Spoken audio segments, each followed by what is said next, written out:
Paris Fashion Week, the global temple of style. The city was buzzing with fashion icons, flashing cameras, and couture dreams. And right in the middle of it all stood Meghan Markle, ready to reclaim her throne as a modern style icon. But what was meant to be a glittering comeback turned into a quiet catastrophe. Behind the scenes, whispers grew louder, rumors spread faster than the next designer trend, and soon, Meghan's name was reportedly erased from Balenciaga's internal roster. Completely gone. Like she never existed. How did one of the world's most famous women end up frozen out of fashion's inner circle? Let's dive into the story behind the silence. When Meghan arrived in Paris, she came prepared for a royal-level takeover, expecting designer collaborations, glossy magazine covers, and luxury contracts that would solidify her as a fashion powerhouse. After all, she had the fame, the charisma, the Netflix spotlight. But the fashion world runs on something more elusive: influence, subtlety, and connections. It's not about who you are. It's about who wants to be seen with you. And apparently, Meghan underestimated the game. According to multiple insiders, the trouble started during fittings and meetings. Meghan reportedly pushed her own creative vision, something that didn't sit well with designers used to delicate diplomacy. There were whisperers of last-minute changes, tense discussions over lighting, and disagreements about wardrobe details.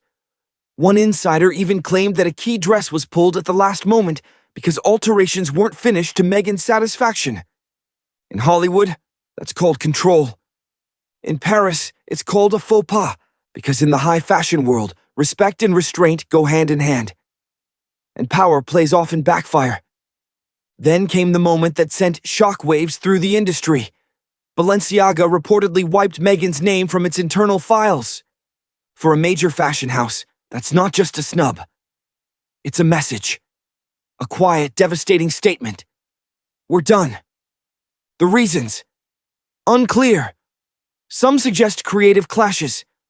Others hint at old rivalries, a possible falling out between someone in Meghan's circle and a Balenciaga insider.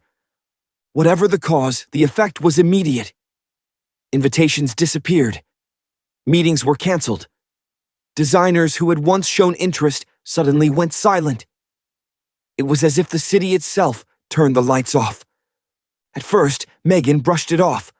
But when she wasn't seated in the front row at one of the major runway shows, something she had expected, the reality hit hard. Paris wasn't rejecting her fame, it was rejecting her energy. To many in the fashion world, Meghan had become too polarizing, too unpredictable. One PR executive put it bluntly: Paris doesn't fear attention, it fears drama. And Meghan's name had become shorthand for both. Within days, meetings were canceled, cameras turned elsewhere, and the red carpet she expected rolled itself back up. She left Paris early, skipping multiple scheduled appearances. Witnesses say she looked tense and distant, often snapping at staff, avoiding the press. For someone who had arrived to reclaim her spotlight, she left with it dimmed, replaced by whispers of arrogance and disappointment. Paris Fashion Week had sent its message. Influence isn't granted. It's earned. Back in Montecito, the damage control machine kicked in fast. Meghan's PR team scrambled to rewrite the narrative. Suddenly, stories appeared painting her as a misunderstood visionary. A woman too bold for the conservative world of haute couture. Others hinted that Balenciaga's own controversies had made them insecure about working with such a high-profile figure. The spin was clear. Meghan wasn't rejected. She rose above the system. Paparazzi soon captured serene photos, yoga mats, coffee runs, peaceful smiles. The Duchess of Calm after the storm. But insiders whispered that behind the smiles was anger, frustration, and a hunger for redemption. Then, something shifted. Instead of chasing acceptance, Meghan decided to create her own lane. She quietly began building a fashion line of her own, one that reflected sustainability, inclusivity, and modern empowerment. No gatekeepers, no drama, just purpose. Her team recruited young, diverse designers, focused on ethical materials, and crafted a brand rooted in authenticity. When the line launched months later, Meghan stepped out in one of her own designs, simple, elegant, confident. And this time, the world noticed.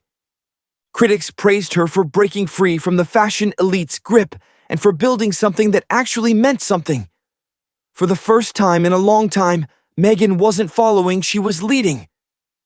As her line gained attention, Balenciaga faced its own string of negative press. Backlash, controversy, and a dip in public favor. Some observers called it karma. Others just called it timing. But one thing was undeniable. Meghan's resilience had flipped the narrative. The Duchess, who was erased from fashion's inner circle, had re-emerged as a self-made designer with a message. Influence isn't bought, borrowed, or begged for, it's built. Today, in early 2025, insiders say Meghan's brand continues to grow quietly, focusing on real women rather than runways. Her Paris chapter might have closed in silence, but her comeback has been anything but quiet. Paris may have rejected her, but the world, it seems, is ready to listen again. Because love her or hate her, one thing's for sure. Meghan Markle never stays down for long.